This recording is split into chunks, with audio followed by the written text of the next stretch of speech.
సాధ్యం అనేటువంటిది మనం చూడలేము. మనం మరణించిన తర్వాతే పరలోకం అనేటువంటి దానికి మనం వెళ్ళగలుగుతాం.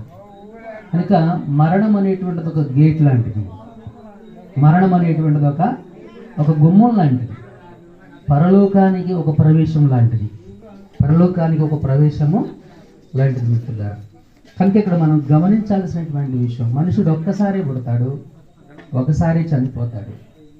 చనిపోయినటువంటి మనుషుని ఆత్మ దేవుని దగ్గరికి వెళుతుంది, శరీరము తిరిగి మట్టిలో కలిసిపోతుంది.